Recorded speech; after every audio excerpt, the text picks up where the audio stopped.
Hey guys, it's Aaron, the host for MobileReviews8.ca, and today we are going to do a review of the Jabra Sport Coach. These are wireless headphones that are integrated with Jabra's own Sport Life app, and the entire package actually works quite well. Sport Coach fits quite comfortably and aren't finicky to deal with like the Beats Powerbeats 2 wireless headphones that I do have, but they will get in the way of certain exercises. They're one of the better sounding wireless headphones that I've used, which is great, and Jabra has built an interesting app around the headphones. Now with all the nice things out of the way, the only bad thing I have to say is that TrackFit motion sensor in these headphones won't actually track all your motions, and it's not as awesome as Jabra would lead you to believe. Now, based on my time with the Jabra Sport Coach, I've given it a score of 4.2 A's out of 5. I prefer these headphones when working on over my wireless Powerbeats 2, as they score 2.7 A's, and I would definitely recommend them to anybody looking for a pair of great sounding, great fitting headphones to get sweaty with. Real usage, real reviews.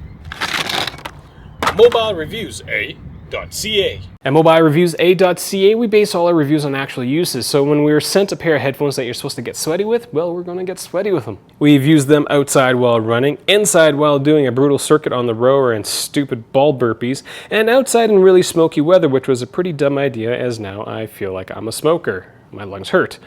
Also, we use them in non-fitness scenarios because, why wouldn't you? So in the next few minutes, I'm going to talk about the fit, the comfort, the sound quality, compatibility with other apps, and the practicality of the Jabra Sport Coach. And at the end of the video, I'm going to tell you why, the only reason why, if I weren't reviewing these, the only reason why I would go and get these headphones. In terms of fit and comfort, Jabra includes a plethora of different plugs and doohickeys to ensure that these earbuds fit properly in your ear. They're actually called eargels and earwings. I stayed with the medium-sized eargels and earwings, as the larger eargels would pop the headphones out of my ear, and the larger earwings would pop out anytime that I would move my head. For my workout sessions, the longest I used these headphones was for about 2 hours between biking to the gym and back, and it was very, very comfortable. If you do wear these headphones without the clip on the back, you're going to find that certain exercises that require you to rack a bar will pull the headphones out of your ears. Now you can do what the model did in their marketing material and put the cable on top of the rack, but that just seems silly. Or you can use the clip the Jabra includes to basically tie the cables to the back of your head, but be warned, this setup will force the headphones out of your head after a couple of head turns, which doesn't happen if you let them hang free. So depending on what kind of exercises you're doing, choose your clipping wisely. In terms of sound, the Jabra headphones sounded a little better than my wireless Beats 2, but they didn't come close to my Bowers and Wilkens over-ear headphones. Now, I'm by no means an audiophile, but the sound coming from the Jabra, when compared to the Powerbeats 2, was just fuller. It sounded fuller. Jabra also has their own Dolby Sound app, which helps as you're able to really customize the EQ settings, which is probably going to be a bigger deal for iPhone users, as you're not able to use a custom EQ setting with just their music player. Now you can take and make calls, and the sound is actually pretty bearable. But the one issue that I did discover is that if you're taking calls and, well, the mic's here, and you've got to clip back, well, the person on the other line is going to hear a lot of scratching between the mic and whatever clothing or neck that you have. Now, at the beginning of the video, I mentioned that the TrackFit motion sensor with these headphones was kind of a letdown, and it was my perception that was kind of the problem as well. I thought these things would count reps. You look at the marketing material, you're like, hey, cool, they got this app that shows reps, and you're like, you got this TrackFit motion sensor, maybe I'll count when I do this.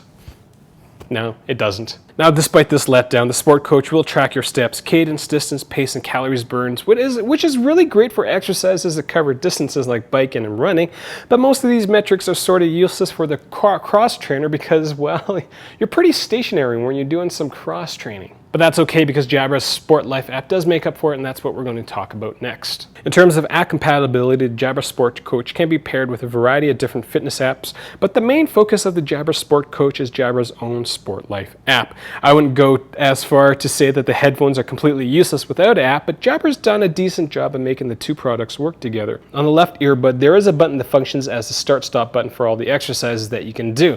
For the cross-training portion of the app, it basically allows you to tell the app when you're done the allocated number of reps, which you still have to count for yourself. It's very simplistic, but it still works. As a side note, and I don't know where else to put it, but there's a little voice in these headphones that says connected, and it says it in a very, very attractive female, an oddly attractive female voice. 20 squats.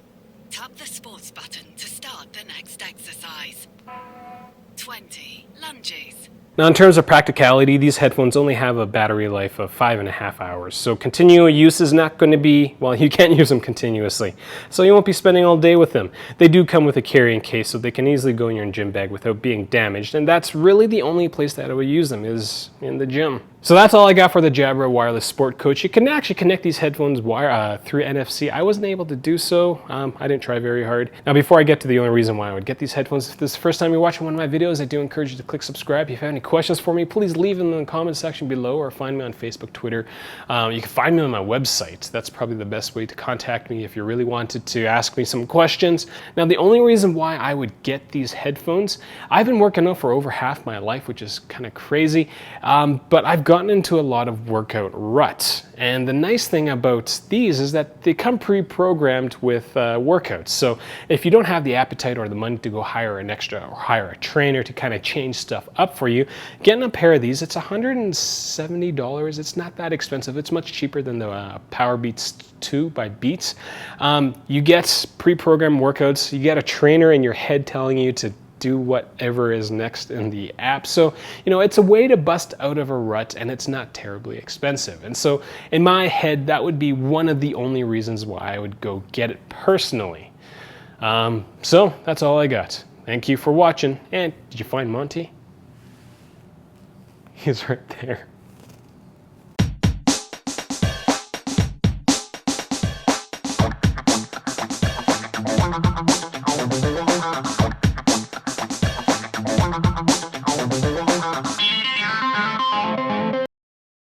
So guys, that's the end of the video. One of the things I kind of wanted to point out, and it's super bright in the sunlight. You can't see my face. Maybe I'll wear this hat backwards. One of the things I do want to kind of make fun of is some of the marketing material that you kind of find on these products. There's that one shot of the girl on the inside of the cover, and she's holding a kettlebell. So the kettlebell's out here, and she's got her hand back here, and it looks like her hips are twisted forward.